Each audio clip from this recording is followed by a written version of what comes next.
এখন নাম আসাটাই যেন একটা আতঙ্কের বিষয় হয়ে গেছে। এপস্টেইন ফাইলটা কি? এই ইমেইলগুলোতে কাদের কথা বলা হচ্ছে, কাদের সম্পর্কে আলোচনা হয়েছে, সেই গুমহারাম ব্যক্তি আমাদের দেশেও আছেন কিনা। আসসালামু আলাইকুম প্রিয় বন্ধুরা, দেশীয় প্রবাসে যে যেখান থেকে দেখছেন প্রত্যেককে শুভেচ্ছা জানাচ্ছি। আশা করছি সবাই ভালো আছেন। সারা বিশ্বে তোলপাড় চলছে এপস্টেইন ফাইল নিয়ে। সারা বিশ্বের সব নামি দামি ব্যক্তি, বিশ্বের বিভিন্ন ধনকুবের, বিশ্বের বিভিন্ন দেশের প্রভাবশালী ব্যক্তি, ব্যবসায়ী, রাজনীতিবিদ, তারকা, সবার নাম আসছে এপস্টেইন ফাইলে এবং এই নাম আসাকে কেন্দ্র করে সারা বিশ্বে এক ধরনের তোলপাড় চলছে।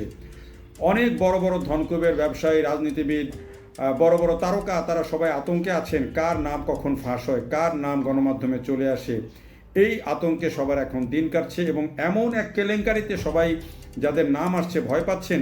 এমন এক কেলেঙ্কারি, যেই কেলেঙ্কারির নাম উচ্চারণের সাথে সাথে, নাম আসার সাথে সাথেই অনেক প্রভাবশালী ব্যক্তি পদ থেকে পদত্যাগ করছেন, যাদের মধ্যে একজন লেবার পার্টির একজন সদস্য রয়েছেন, তিনি পদত্যাগ করেছেন।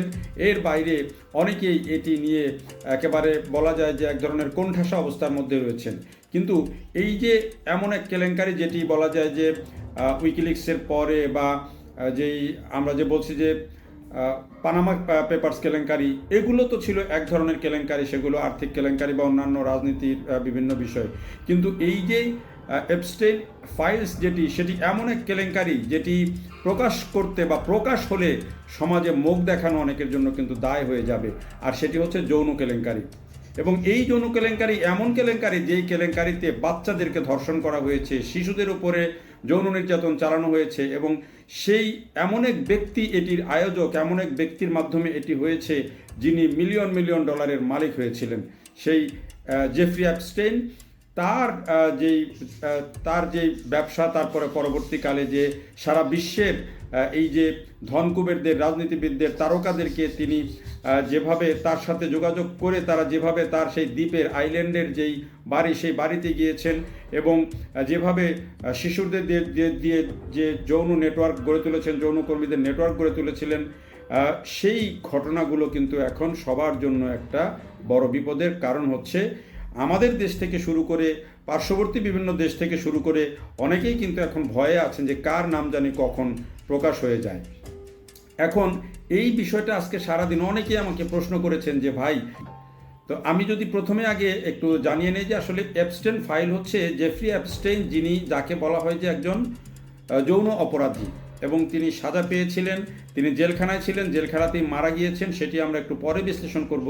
কিন্তু তার আগে একটু জানিয়ে রাখি যে এই এপস্টেইন ফাইল হচ্ছে যে জেফ্রি এপস্টেইন, যিনি এই যৌন অপরাধী ছিলেন, তার যেই প্রতিষ্ঠান এবং তার সাথে তার গার্লফ্রেন্ডের সাথে বিশ্বের বিভিন্ন দেশের বড় বড় যে ব্যক্তি বা যাদের সাথে এই যে যোগাযোগ হয়েছে, সেটি ইমেলের মাধ্যমে, ছবির মাধ্যমে, ভিডিওর মাধ্যমে, সেগুলো নথি আকারে এটি প্রকাশ করে দেওয়া হয়েছে। মার্কিন যুক্তরাষ্ট্রের বিচার বিভাগের নির্দেশে এটি প্রকাশ হয়েছে এবং এরই মধ্যে প্রায় 1,80,000, মানে 3 মিলিয়ন পেজ, 1,80,000 ইমেজ এবং 2,000-এর বেশি ভিডিও এরই মধ্যে প্রকাশ হয়ে গেছে। এবং বিশ্বের বিখ্যাত সব মানুষজন, ডোনাল্ড ট্রাম্প, বিল ক্লিন্টন, তারপরে হচ্ছে বিল গেটস থেকে শুরু করে অনেক বিখ্যাত মানুষজন এই এপস্টেইন ফাইলসের মধ্যে যাদের নাম এসেছে এবং অনেকেই অনেকভাবে এগুলো ব্যাখ্যা করছেন। যদিও অনেকেই বলছেন যে এখানে নাম আসা মানেই যে একজন ব্যক্তি অপরাধী হয়ে যাবেন, বিষয়টা এমন না। কিন্তু এখন নাম আসাটাই যেন একটা আতঙ্কের বিষয় হয়ে গেছে। এখন আমরা একটু দেখি যে এই এপস্টেইন কে ছিলেন, জেফ্রি এপস্টেইন কে ছিলেন। জেফ্রি এপস্টেইন ছিলেন ছোটবেলা, মানে তরুণ বয়সে ছিলেন একজন স্কুল শিক্ষক। এরপরে তিনি বিশ্ববিদ্যালয়ে ফিজিক্স এবং ম্যাথে পড়াশোনা করছিলেন, যদিও সেই পড়াশোনা তিনি শেষ করতে পারেন নাই। এর মধ্যেই তার এক শিক্ষার্থীর বাবা তাকে একটি ব্যাংকের সাথে পরিচয় করিয়ে দেয়, ব্যাংকের পরিষদের সাথে পরিচয় করিয়ে দেয় এবং তিনি সেখানে কাজ শুরু করেন। 4 বছরের মধ্যে তিনি সেখানকার ব্যাংকের অংশীদার বা পার্টনার হয়ে যান। এরপরে পার্টনার হওয়ার পরেই আসলে তার কপালটা খুলে যায়। কপালটা কিভাবে খুলে, যে তাকে একটা দায়িত্ব দেওয়া হয় যে সম্পদ ব্যবস্থাপনা, যেসব ব্যক্তির সম্পদের পরিমাণ $100 কোটি বেশি, এমন ব্যক্তিদের, $100 কোটি মানে এখন বুঝতে পারছেন তো আমাদের বাংলাদেশি টাকায় কত, $100 কোটি মানে 120 কোটি 120 কোটি টাকার মতো। তো এই পরিমাণের বেশি সম্পদ যাদের আছে সেই ব্যক্তিদের সম্পদ মিনিমাম এই সম্পদ আছে তাদের সম্পদ ম্যানেজমেন্টের কাজ করতেন তিনি। আর এটি করতে গিয়ে তিনি দক্ষতা দেখিয়েছেন এবং দ্রুততার সাথে বিশ্বের বড় বড় ধনকুবের বিখ্যাত মানুষজন যারা অর্থওয়ালা যারা বিখ্যাত তাদের সাথে তার পরিচয় হতে থাকে, তাদের প্রতিষ্ঠানের সাথে পরিচয় হতে থাকে, তার খ্যাতি বাড়তে থাকে, তার অর্থ সম্পদ বাড়তে থাকে। এবং তিনি একটি আইল্যান্ডের মধ্যে তিনি বাড়ি করেন আলাদা, যেই বাড়ির ছবি এই ঘটনার পরে প্রকাশ হয়েছে, এতদিন যে ছবিটাও কেউ দেখেনি, এবং সেই বাড়িটাকে তিনি ব্যবহার করেছেন ওই যে তার যেই এই যে মেয়েদেরকে সেখানে পাচার করা হতো, তাদেরকে সেখানে যৌনকর্মী হিসাবে কাজ করানো হতো এবং সেখানে যেতেন বিশ্বের সব বিখ্যাত মানুষজন। আর এই কারণেই হচ্ছে এই কেলেঙ্কারি এত ভয়াবহ। তো এখন এই যে ভদ্রলোক তিনি যে করলেন, তিনি নিজেও কিন্তু অভিযুক্ত হয়েছেন, সাজা পেয়েছেন এবং তাকে বলা হয় সেক্স অফেন্ডার। তিনি নিজেকে দাবি করেছেন সেক্স অফেন্ডার। 2008 সালে মানে 2005 সালে এক অপ্রাপ্তবয়স্ক একটা মেয়ে অভিযোগ করেছিল পুলিশের কাছে এবং পুলিশ সেই সূত্র ধরে তদন্ত শুরু করে।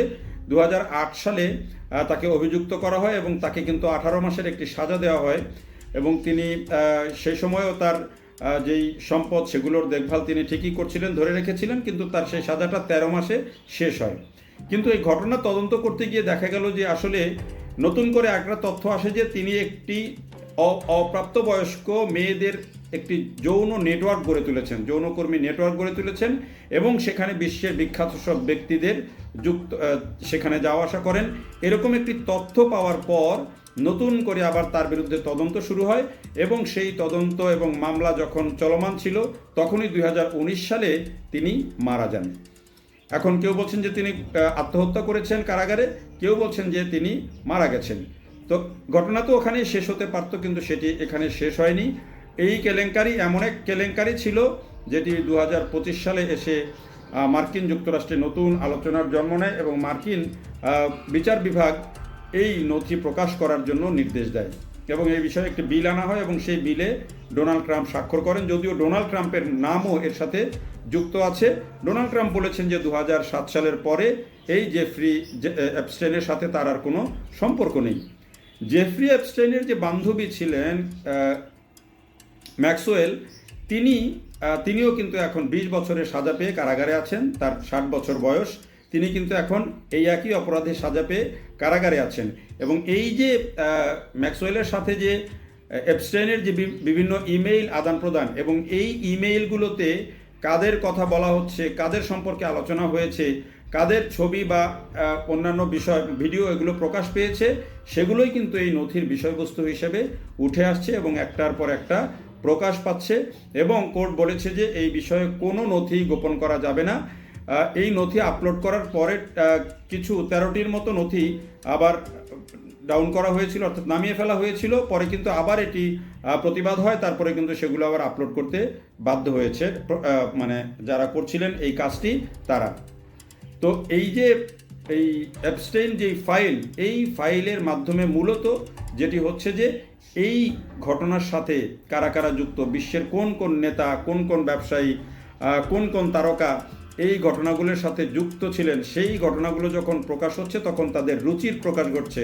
যারা সারা দুনিয়াব্যাপী যারা মানবাধিকারের প্রচার করে বেড়ান, যারা দুনিয়াব্যাপী নারীর অধিকারের কথা প্রকাশ করে বেড়ান, সেই মানুষগুলোর অনেকে কিভাবে এই ছোট ছোট মেয়েগুলোকে সেখানে নিয়ে নির্যাতন করতেন, ধর্ষণ করতেন এবং সেখানে আরও কত অমানবিক ঘটনা ঘটতো, যেই বিষয়গুলো এখন কিন্তু প্রকাশ পাচ্ছে। আর এ কারণেই কিন্তু সবাই ভয় পাচ্ছেন যে কার নাম কখন যেন চলে আসে।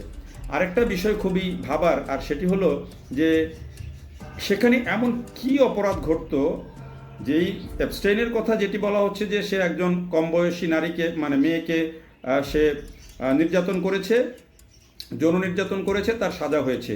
তো এই একটি ঘটনা কি আসলে এত বড়, মানে এই যে মিলিয়ন মিলিয়ন নথি বা এই যে এত এত ডকুমেন্ট, এগুলোকে শুধু এই একটা দুইটা ঘটনা দিয়ে বর্ণনা করা যায়? আসলে সেখানে নিয়মিতভাবে এই কাজগুলো হয়েছে এবং বিশ্বের সব বড় বড় মানুষজন সেখানে গিয়েছেন, এই কাজগুলো করেছেন এবং এর বিনিময়ে কে কি সুবিধা নিয়েছেন, কে কি সুবিধা দিয়েছেন, সেগুলোও কিন্তু প্রকাশ হয়ে যাচ্ছে। আর এই প্রকাশ হয়ে যাওয়ার পরেই কিন্তু বিশ্বের অনেক বড় বড় পদধারী ব্যক্তিগণ পদত্যাগ করছেন। অলরেডি ব্রিটেনের লেবার পার্টির যে একজন ব্যক্তি, যিনি মার্কিন যুক্তরাষ্ট্রে সেই দেশের রাষ্ট্রদূত হয়েছিলেন, তিনি কিন্তু অলরেডি পদত্যাগ করেছেন। আরও অনেকের কথা বিশ্বের প্রভাবশালী শোনা যাচ্ছে, তারা তাদের পদত্যাগের কথা ভাবছেন। এই ঘটনা আরও কতদূর পর্যন্ত যায়, কতদূর গিয়ে গড়ায়, এবং কোন কোন দেশের কোন কোন ব্যক্তির নাম যে শেষ পর্যন্ত চলে আসে, যেহেতু পর্যায়ক্রমে এগুলো মিডিয়াতে আসছে, খবর হচ্ছে, ফলে সবার মধ্যে কিন্তু যারা এই টাইপের, অর্থাৎ এই অনেক টাকা পয়সার মালিক যারা এইখানে গিয়েছেন, তারা তো জানেন যে কারা গিয়েছেন, কার সাথে কি কথা বলেছেন, ফলে কে কখন যে এই চক্করে পড়ে যাচ্ছেন, সেই টেনশনে কিন্তু এখন অনেকের ঘুম হারাম। সেই ঘুম হারাম ব্যক্তি আমাদের দেশেও আছেন কিনা সেটিও নিশ্চয়ই ভবিষ্যতে জানা যাবে। দেখার জন্য সবাইকে অনেক ধন্যবাদ।